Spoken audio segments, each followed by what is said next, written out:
Hello everyone. तो कैसे हो आप सब। मैं हूँ सोनी, आपकी स्टोरी टेलर।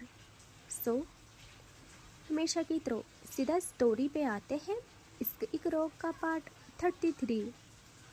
पिछले पार्ट से आगे चलेंगे। पिछले पार्ट में हमने देखा था वेदिका का मैसेज आता है सुबह सुबह हीर को। जैसे हीर उठती है और मैसेज पढ़ती है, उसका दिल उसके बस में नहीं रहता। वो न जाने किस हाल में जल्दी से सावर लेके अपनी वेदिका के उस सरप्राइज का इंतजार कर रही थी। वो मिरर के सामने इतरा रही थी और उसी पल डोरबेल बजती है और हीर का हाथ जल्दी से उसके दिल पे चला जाता है और उसके चेहरे की मुस्कान आसमान को महका जाती है। वो अपने स्टेप्स बैग ले आती है और भागती है बाहर की ओर और जैसे हॉल तक जाती है। यार हीर, तुम्हारी किस्मत ही ऐसी है क्या। उसे कुछ खुशियाँ रास नहीं आती। हॉल तक जाते ही उसके पैरों के नीचे से जमीन गायब, फुल्ली गायब। यार वो देखती है कि सामने डोर पे ईशा खड़ी है और उसके हाथ में एक कांच का महल। किसी के सपनों का आशियाना था वो, और वह किसी लेटर को पढ़ रही थी। जैसे ही वो उस लेटर को पढ़ना कंप्लीट करती है, वो एकदम देखती है हीर को और हीर का दिल घबरा जाता है। और ईशा और और, और हीर का दिल घबरा जाता है। वह ईशा से नजरें तक नहीं मिला पाती। उसकी पलकें झुक जाती है और वह डरते हुए कांपती है और खुद से कहती कि ईशा, मैं बस बताने वाली थी। और वो इतना ही कह पाती है कि ईशा के कदम बढ़ते हैं हीर की तरफ और हीर लफ्ज तक उसकी जुबान पे नहीं आ रहे थे। वो मन में ही कहती है कि हीर, तुम कितनी बुरी हो। तुमने अपनी बहन से सब छुपाया, अब क्या जवाब देगी। मैं अब उसे क्या जवाब दूंगी जब खुद खुद मालूम हो चुका है उसे सब कुछ। वो क्या सोचेगी तेरे बारे में कि मैंने इतना प्रयास समझा उसे कि सच तक नहीं बता पाई। और हीर अपनी ही उलझनों में उलझी थी कि अब जो उसे झटका लगने वाला था ना, वो पूरी कहानी का रुख मोड़ देगी। हीर घबराई, पलकें झुकाई, गिल्ट में थी कि एकदम उसे ईशा हक कर लेती है। ओह गॉड, ये क्या था। और हीर सॉफ्ट, हीर के कांपते हाथ ईशा को बेखक करते हैं और ईशा कहती है, हीर हीर, तुमने भी नहीं बताया, तुमने भी नहीं बताया। और उसकी आवाज़ में सुकून था, खुशी थी। हीर कहती है, ईशा तुम्हें कोई एतराज़ तो नहीं है ना। ईशा एकदम उसे हक से रिलीज करती है और उसके चेहरे पर इतनी खुशी, इतना सुकून था, न जाने। माँ, मैं उसे लफ्ज़ों में बयान नहीं कर सकती हूँ। ईशा हंसते हुए, मुस्कुराते हुए, कभी उसकी आंखों से आंसू टपक पड़ते हैं तो कभी उसके चेहरे से बेतहाशा हंसी फूट पड़ती है। और वो एकदम हीर के सामने उस कांच के महल को सीने से लगा के कहती है, पगली, ऐतराज और मुझे कभी नहीं, कभी नहीं। मैं आज बहुत खुश हूँ, बहुत खुश। मुझे मेरा मुकद्दर मिल गया, मुझे मेरा सारा जहां मिल गया, मुझे मेरी वेदिका मिल गई। ओ भाई, मुझे मुझे मेरा प्यार मिल गया, मैं बहुत खुश हूँ। और वो इसी के साथ पागलों की तरह उस गिफ्ट को, उस लेटर को चूमने लगती है। और अब जरा गौर करिए हीर के हाल पे। जैसे वो ईशा के मुंह से ये सुनती है, उसके पैरों के नीचे से जमीन गायब, मानो ईशा ने उसके कलेजे में हाथ डालकर उसका दिल खींच लिया हो। उसे इतना पेन होता है, उसकी आंखों से वो आंसू नहीं गिरते, लावा बहता है। और वो बस मूर्ति बने अपनी किस्मत को कुछ सोचती कि ईशा बार बार और और वो बस मूर्ति बने अपनी किस्मत को कुछ सोचती कि ईशा बार बार उस महल को चूमती है। और हीर एकदम पलकें बंद करके मुंह फेर लेती है। उससे नहीं देखा जाता, वो क्या करे क्या नहीं, उससे कुछ समझ नहीं आता। मतलब उसे तो ये एक डरावना ख्वाब लग रहा था। वो फिर भी समझती है कि नहीं हीर, ये एक ख्वाब है, तूने गलत सुना है, ये सच नहीं है। और वो अगेन न जाने कहाँ से हिम्मत जुटा के खुद के दिल को शांत करती है और अगेन ईशा को देख के कहती है, ईशा, क्या बोल रही हो तुम, और ये सब क्या है। ईसा इतनी खुश थी कि वो जल्दी से हीर के हाथ में लेटर दे के कहती है, देखो वेदिका जी ने भेजा है, तुम्हें पता है कल मैं उनसे खफा हो गई थी, और देखो उनकी मनाने का तरीका देखो, और वो भी मुझे पसंद करती है। मैंने सोचा नहीं था। हीर हीर मुझे मेरा सब कुछ मिल गया। अगर वेदिका जी न मिलती तो मैं मर जाती। मैं पहले दिन से उनकी मुरीद बन गई हूँ। उनके अलावा मेरे जहनो दिल पे, मेरे दिलो दिमाग पे खुद मैं भी नहीं रहती। हीर न जाने क्या करूं, हीर बोलो ना, न जाने क्या करूं। किस मंदिर में जाके माथा टेकूं, किस पेड़ पे धागा बांधूं, किस नदी में सिक्का फेंकूं, क्या करूं ऐसा जिससे ये खुशी बर्दाश्त कर पाऊं मैं। और हीर के हाथ कांप जाते हैं। वो कांपते हाथों से उस लेटर को थामे उसके अक्षर पढ़ने की नाकाम कोशिश करती है, जिसमें लिखा था कि मेरी जान इस घर की और मेरी क्वीन, आई नो खफा हो हमसे, माफ़ी दे दो, मेरा कसूर है सब। आपके लिए ये महल भेज रहे हैं। और हाँ, कभी नहीं बोली वो बात, आज बोल रही हूँ। माँ आ रही है मेरी अपनी बहू से मिलने, सिर्फ तुम्हारी वेदिका। और बस फिर क्या। हीर सब समझ जाती है, सबकी ईसा को लगा कि वो उसके लिए है, लेकिन हीर क्या बोले, वो तो कुछ बोल ही नहीं पाती, कुछ भी नहीं। वो जैसे आंखों में समुंदर भरे ईसा के चेहरे पे देखती है, ईसा की वो खुशी, ईशा का वो पागलपन उसके पैरों में बेड़ी बन जाता है। जैसे जैसे ईसा उस महल को चूम के वेदिका की रट लगाए रहती है, हीर के दिल का दर्द इतना ही बढ़ता जाता है। हीर नहीं झेल पाती और धीरे धीरे उसका वजूद जवाब दे देता है। सब धुंधला उसके सामने आ जाता है और हीर एकदम से ढह जाती है, बेहोश हो जाती है, जमीन के तले लग जाती है। और ईसा जैसे देखती है वो हैरान, वो चिल्लाती कि हीर तुम ठीक हो। और एकदम बैठ के हीर का सर अपनी गोदी में रख के कहती है, माँ माँ आप कहाँ हो, आओ ना, हीर को देखो कि क्या हो गया है, देखो तो। और काफ़ी टाइम बाद दिखाते हैं जहाँ हीर अपने रूम में बेड में रहती है, बेहोश हो रखी। और ईशा की माँ कहती है सब ड्रामे हैं इसके, सब ताकि काम ना करना पड़े। यह ईशा कहती है माँ इनफ, बहुत हुआ। एक तो वो खाना सही से नहीं खाती, दिन भर काम करती है और वीकनेस उसकी चरम पे आ गई है। और आप हो कि मम्मी, मुझे ये बिल्कुल पसंद नहीं है, आइंदा आप उस तरीके से इसे ट्रीट नहीं करेंगे। और हीर की माँ तो पैर पटक के वहाँ से चली जाती है। यहाँ ईसा हीर की हथेली थामे उसे रब करती है और उससे बहुत डर लग रहा था कि हीर इतनी कमज़ोर हो चुकी है।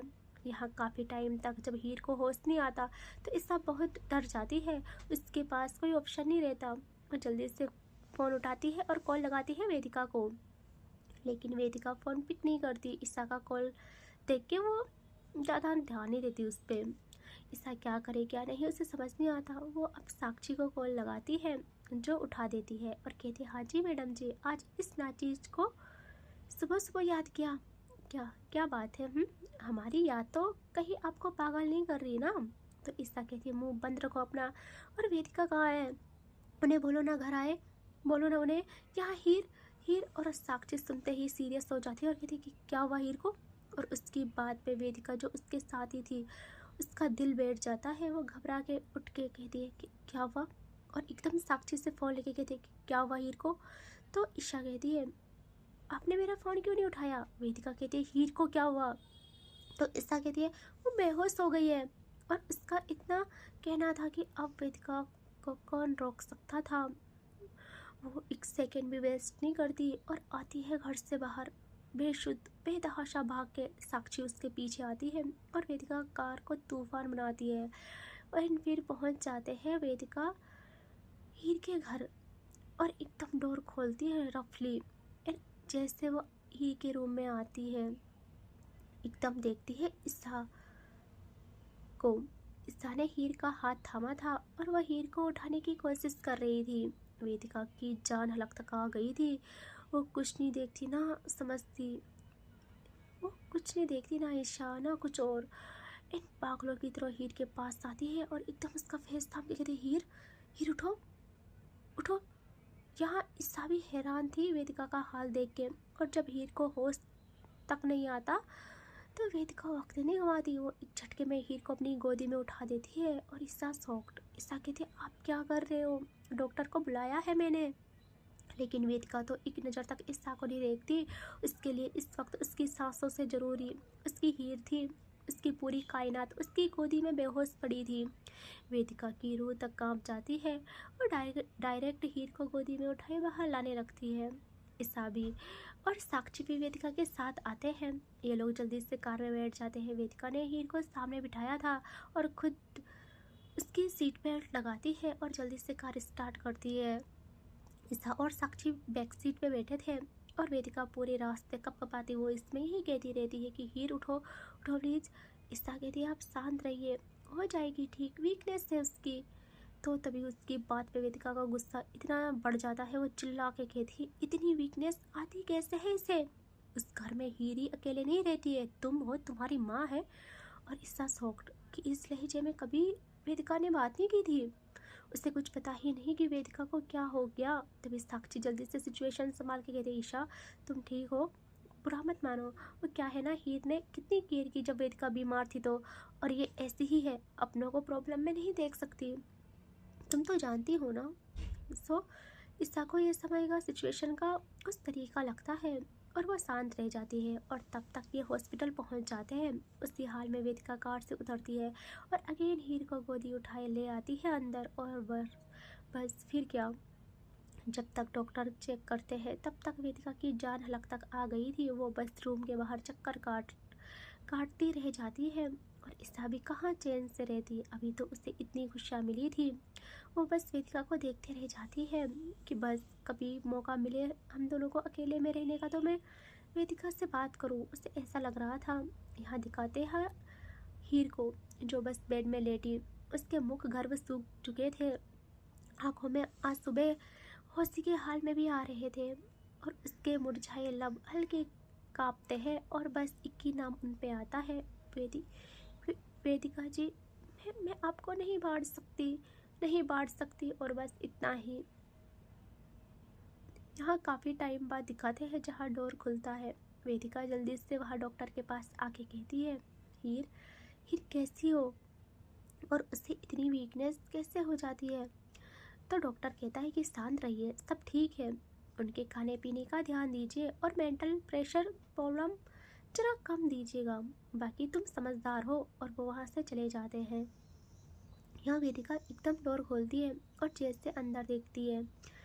उसकी हीर अब हीर नहीं लग रही थी, मानो किसी ने किसी देवी की मूर्ति में से उसके प्राण निकाल फेंके हो।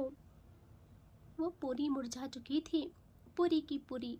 और हीर की नज़र जैसे वेदिका पे पड़ती है, उसका वो मरा जैसा दिल अपनी औकात अगेन भूल जाता है। इतनी तेज धड़कता है मानो बस अब टूट के चूर चूर हो जाए। वो बस चाहती थी कि वेदिका उसके सीने से लग जाए, लेकिन जैसा वेदिका एकदम कांपते हुए हीर के पास आती है, ये कहते हुए कि हीर मेरी जान हलक तक आ गई थी तुम्हें से, और बस उसका इतना ही कहना था। और बस वो हीर का हाथ थामती, हीर ड्रिप लगे हाथ को एकदम हटा लेती है। न जाने उसे क्या होता है। और वेदिका शॉक्ड वो हीर के फेस की तरफ देखती है और हीर की नज़र सामने थी ईसा पे। और ईसा जल्दी से हीर के पास आती है और उसका हाथ थाम लेती है और कहती हीर तुम ठीक हो ना। हीर धीरे से कहती है कि मैं ठीक हूँ ईसा, मुझे यहाँ क्यों लाए, मैं ठीक हो जाती ना। तो वेदिका की तरफ एक नज़र नहीं देखती वो। और ये बात साक्षी भी नोटिस करती है। उससे नहीं रहा जाता। वो कहती है हीर आप ठीक हो, आपको पता भी है वेदिका का क्या हाल हो गया था, वो किस हाल में आपको यहाँ तक लाई है। तो हीर की आंखें बंद हो जाती है, उसकी आंखों के कोने से आंसू गिरते हैं और वह धीरे से देखती है वेदिका को जो अब खामोश हो चुकी थी। वो कुछ बोल ही नहीं रही थी, बस एकटक हीर को देखती रहती है। यहाँ हीर बस ईसा के साथ थी, उसे डिस्चार्ज मिलता है। वो तभी ईसा के साथ ही ईसा का हाथ थामे थी, बस वेदिका को एक नज़र नहीं देख रही थी। वेदिका जब हीर बेड से उतरती है तो वेदिका उसके स्लीपर्स झुक के सही करती है और हीर जल्दी से कहती कि मैं लगा लूँगी प्लीज़, पाँव मत छूना, मुझे पाप लग जाएगा। वेदिका कुछ नहीं सुनती और हीर के स्लीपर्स पहनाती है और फिर ईसा का हाथ पकड़े हीर बाहर आ जाती है। यहाँ साक्षी और वेदिका पीछे पीछे दोनों बस खामोशी में ही रह जाते हैं। जब कार तक आते हैं तो वेदिका जल्दी से जाके आगे का डोर ओपन कर दी है ताकि उसके साथ हीर बैठे। यहाँ हीर कहती है ईसा मैं पीछे बैठूं, मुझे वहाँ कंफर्टेबल होगा। ईसा कहती है हाँ बिल्कुल, और वो पीछे बैठ जाते हैं। यहाँ भी वेदिका का दिमाग खराब हो जाता है, न जाने वो कैसे खुद को शांत करती है, या ये मानो साक्षी उसका हाथ चुपके से पकड़ के आंखों से ही कहती है कि शांत प्लीज़। और फिर सब बैठ जाते हैं। वेदिका ड्राइव कर रही थी और वो किसी की नहीं सुनती। वो एकदम मिरर सेट करके बस हीर को देखती है। उनका पल भर के लिए आई कांटेक्ट होता है और हीर नजरें चुरा लेती है। और वेदिका उसी के साथ इतनी तेज स्पीड बढ़ाती है कि जो भी रास्ते में आए आज सब उसके गुस्से के भेंट चढ़ जाए। सब डर जाते हैं। साक्षी की जान हलक तक आती है। साक्षी कहती कि क्या हुआ यार, तुझे नहीं चलाना, तुझे तो मना करना मैं चलाती हूँ, तुम ऐसा क्यों कर रही हो, आराम से। बट वेदिका नहीं सुनती। हीर सब जानती थी कि ये सब क्यों हो रहा है, लेकिन न जाने वो क्या सोच बैठी थी। न जाने किस हाल में वो घर पहुँचते हैं। हीर को रूम में रखा जाता है। ईसा हर पल उसके साथ ही। ईशा को भी जाने ही नहीं दे रही थी वो, या ये मानो वो वेदिका के साथ अकेली नहीं रहना चाहती थी। वेदिका हाथ फोल्ड किए दीवार से टिके बस हीर को देखती रहती है कि जितने ड्रामे करने हैं करो, जितना मुझसे दूरियां बनानी है बनाओ, तुम्हें तो मैं बताऊंगी। यहाँ ईसा कहती है कि हीर तुम आराम करो, मैं बस कुछ बना के लाती हूँ तुम्हारे लिए भी और वेदिका जी के लिए भी। वेदिका जी भी आए हैं, उनके लिए पानी तक नहीं पूछा गया।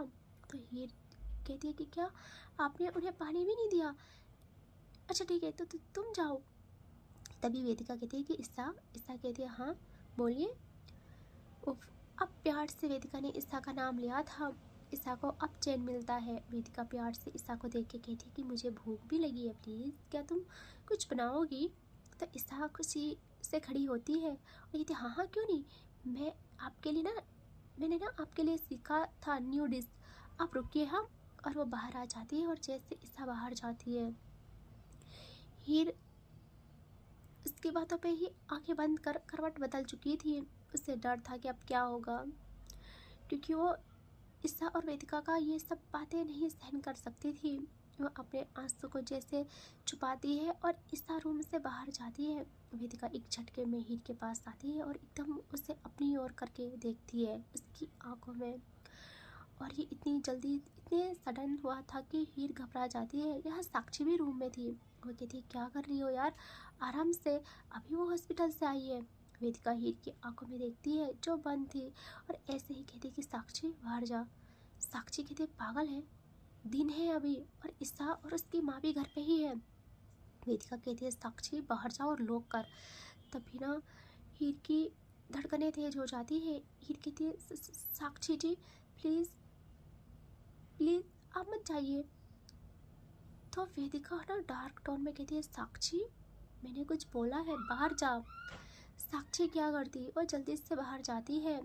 अब तो दिल अकेले थे। वेदिका हीर की नेक से स्लाइड कर हाथ को धीरे से जो तकलाती है वे हीर की, और हीर की धड़कनें तेज। वेदिका कहती है मेरी आंखों में देखो और मुझे बताओ ये सब क्या चल रहा है।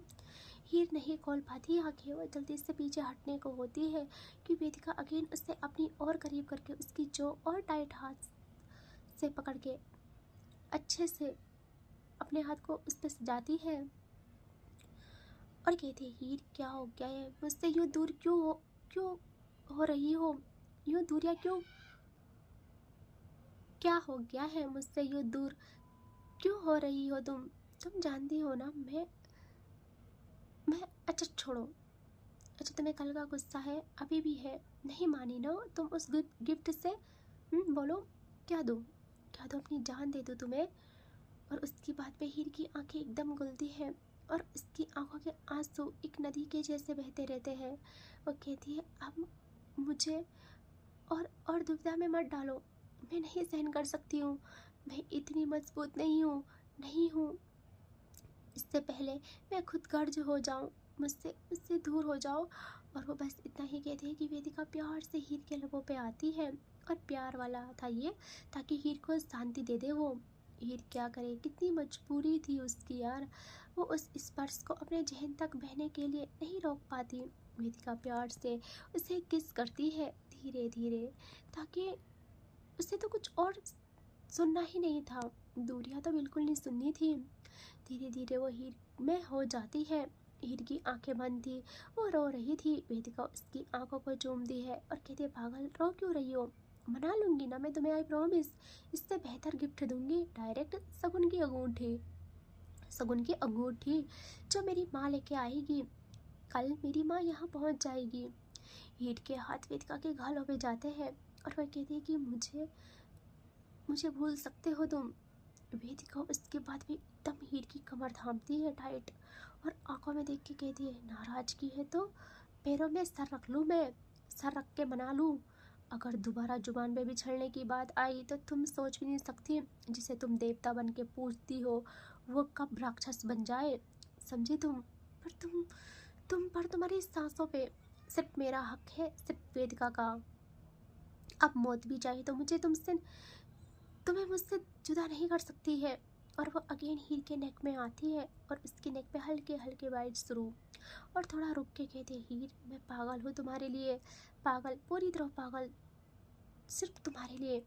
ये इतने घंटे की जो दूरियां हैं, तड़प है, उसे मिटाने दो, प्लीज़ मिटाने दो। हीर कहती है, नहीं प्लीज़ समझो ईशा, ईशा। यहाँ वेदिका कहती है, कोई भी नहीं आ सकता, कोई भी नहीं, साक्षी है, वो नहीं आने देगी किसी को। I know. तुम बस देखो, मैं कुछ ज़्यादा नहीं मांग रही, बस थोड़ा सुकून दे दो मुझे। और वो अगेन हीर को किस करने लगती है। हीर के सुर्ख लब अब पूरी तरह नदी बन गए थे अच्छे तरीके से। और इसके आगे देखेंगे नेक्स्ट पार्ट में, ठीक है। Take care, bye bye.